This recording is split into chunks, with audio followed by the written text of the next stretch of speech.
asalaamaaleykum mbokk yi déglu dal leen ak jàmm fan yi yëpp ñu ngi laam-laamee di xamle ne kii di Amadou Ba suñu maytuwulee dinañu daal di muri kiir laayam autolikaay bii di si quotidien mi ngi ñuy xamal ne loolu am naak amul ñi nga xam ne ñoom ñoo bokk ci biir nouvelle responsabilité di kuréel bi nga xam ne moom la kii di Amadou Ba jiite ñoom nee nañu nag ala mukk duñu nangu nag ñuy fexeel ki nga xam ne moom moo leen jiite autolikaay bii di si quotidien mi ngi ñuy xamal ne démb ñu ngi doon daje ak taskatu xibaar yi ngir daal di xamle ne la ñuy ruumanaat la ñuy dégg fan yi yëpp ñu jaarale ko nag ci xarala yu xarañ yi wala boog ñu jaarale ko ci ëttub tasub xibaar yi ñoom daal nee nañu nag duñu ko nangu tey duñu ko nangu ëllëg autolikaay bii di ci quotidien di ñu jottali sax ay kaddu ki nga xam ne moom mooy Cheikh Oumar Anne moom mi nga xam ne kon mi ngi bokk ci biir nouvelle responsabilité la mu gëm moom mooy ne ñi nga xam ne ñoom ñoo nekk ci bopp réew mi ñoom de dañoo bëgg a fexeel képp koo xam ne dafa bokk ci biir l'opposition bi mooy Sarr moom it bokk ci biir nouvelle responsabilité di ko ci feelu di xamle ne nii nga xam ne nag moom la ñu bëgg a fexeel kii di Amadou Ba ñoom duñu ko nangu te it dinañu def seen kéemtalaay kàttan ba daal di koy xeex autolikaay bii di Les Échos tamit di ñu jottali ay kàddu Cheikh Oumar Anne ak tamit Moïse Sarr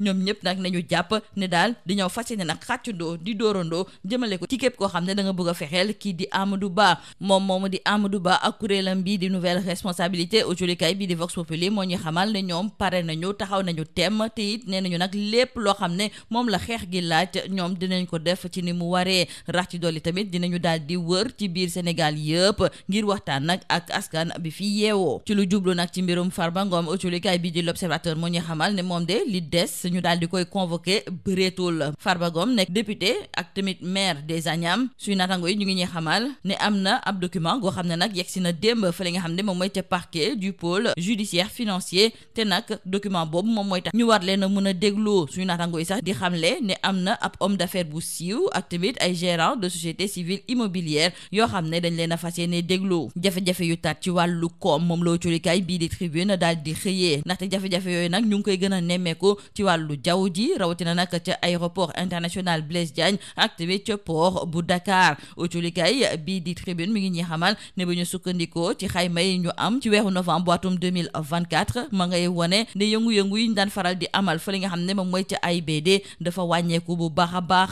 ca port autonome de Dakar tamit li ni mel la ñu fa daal di nemmeeku autolikaay bii di Subatel ma ngay dëggal li ni mel ndaxte moom it ma ngay ñëwaat ci jafe-jafe yi nga xam ne dañu ko nemmeeku ci wàllu koom-koom te mu daal di fës ca port ak tamit ca aéroport ca port sax ñu ngi xam leen ne débarquement yi dafa daal di wàññeeku bu baax a baax embarquement yi tamit bëriwul loolu sax moom moo tax ba exportation yi fu mu nekk ni daal dafa tagga témbee suñu naataango yu Subatel daal ci yokk di xamle sax ne am na ab wàññeeku goo xam ne nag nemmeeku nañu ko ci dem ak dikk bi fa li nga xam ne moom mooy ca port autonome de Dakar rawatina nag ci wàllu marchandise yi ca aéroport international Blaise Diagne foofu it dem ak dikk bi dafa daal di wàññeeku bu baax a baax nee nañu sax limu passager yu ñu nemmeeku ci weeru novembre bu atum 2024 moom moo gën a néew bu ñu ko méngalee ak li amoon ci novembre ci atum 2023 directeur général bu SNHLM moom nag kàddu yi nga xam ne dañu ko fësal di xamle ne waa SNHLM dañoo daal di dénk benn projet bu 25 000 logements benn kërub liggéeykaay bu bàyyee ko ca France moom daal di nay wét di kàddu yooyu nag ci waxtaan gi nga xam ne seq na ko ak suñu naataango yoo colikaay bii di Le Soleil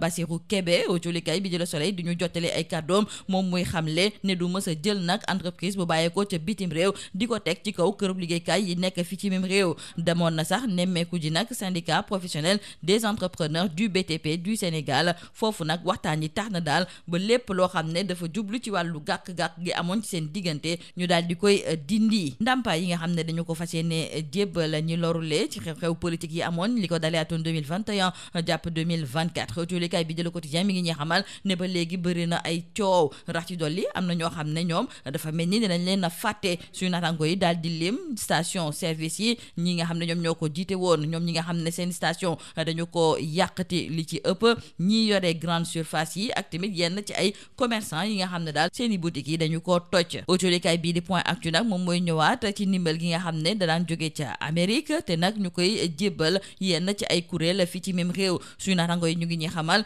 ne ñi bokk ci société civile ñoom de dinañ ci am ay jafe-jafe suñu naataango yi daal di lim waa Forum Civil ONG 3D COSYDEP ENDA Amnesty International Y'en a marre kuréel yooyu yëpp fu mu nekk ni xamatuñu fu ñuy teg seen tànk wante it yenn ci ay programme ñu jàpp ci nag programme de lutte contre le sida ak tamit wàllu feebaru sibiru jàngale jigéen yi consolidation de la démocratie loolu yëpp tamit nekk na ay projet yoo xam ne dina tàggatémbe ak gàntal bi nga xam ne nag kii nga xam ne de moom mooy Donald Trump daal dinay gàntal ndimbal bi nga xam ne dañ leen ko daan jébbal. autolikaay bii di laas tamit di ñëwaat ci waral kuréel yi nga xam ne nag li ci ëpp dañoo bokk ci biir société civile ne kuréel bii di USAID mi ngi leen doon jàppale bu baax a baax. tey jii nag suñu maytuwulee ñoom it dinañu nekk ci ay jafe-jafe Senelec ndax tamit nekkul ci ay jafe-jafe ndax ci autolikaay bii di 24 heures mi ngi ñuy xamal ne ñoom tamit bëri woon na koppar gi nga xam ne nag mi ngi doon jógee ci wàllu MCA. ñu jeexale ko autolikaay bii di Libération ma ngay ñëwaat ci accident yu métti yi nga xam ne nag nemmeeku nañu ko ci diirub fukki fan nee nañu sax ci xayma googu am na ci lu tolloog 20 nit ak juróom-benn yoo xam ne daal dinañuy ñàkk seen bakken ci gox yu mel ni Tambacounda ci diggante Louga ak Ndar ak tamit fa li nga xam ne moom mooy ca Savoie foofu sax benn jigéen gu wannu lor moom la ñu daal di mbëkk ba mu daal di ñàkk bakkenam lii moo nekkoon mbokk jëlukat yi li gën a fës ci biir autolikaay yi ñu leen di ñaanal njeexte lu bës ak jàmm.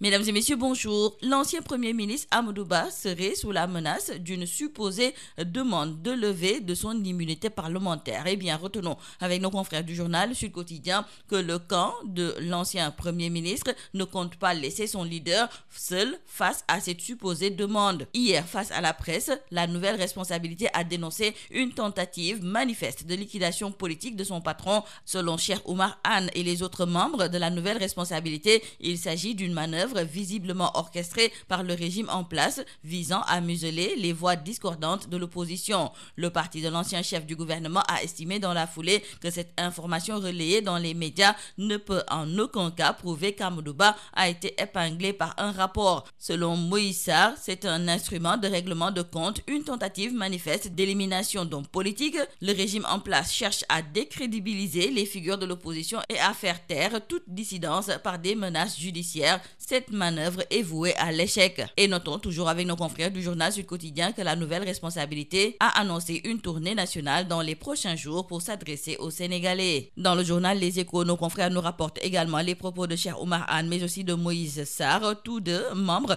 de la nouvelle responsabilité qui se dressent en bouclier de Amadou Ba. Cheikh Oumar Anne dira que la nouvelle responsabilité va faire face. Amadou Ba n'a aucune responsabilité dans ce dossier. Pour Moïse Sarr, par rapport à l'éventualité d'une levée de l'immunité parlementaire de Amadou Ba, cette manœuvre s'inscrit dans une logique politicienne abjecte. Amadou Ba et sa nouvelle responsabilité en position de combat, ajoutent nos confrères du journal Vox Populi qui indique que le chef de l'opposition et ses hommes marquent leur territoire en se radicalisant. Pour ce qui est de l'affaire Farba Ngom, retenons avec nos confrères du journal L'Observateur que la justice resserre son étau, le député maire des Agnam suspendu à une convocation imminente, et nos confrères nous parlent d'un document arrivé hier mardi au parquet du pôle judiciaire financier qui ouvre ainsi la porte aux auditions. Et retenons qu'un célèbre homme d'affaires et des gérants de sociétés civiles immobilières sont dans le viseur du pôle judiciaire financier. À en croire nos confrères du journal Tribune, l'économie sénégalaise est à l'agonie. Nos confrères prennent pour exemple le trafic aérien et le port qui sont en chute libre.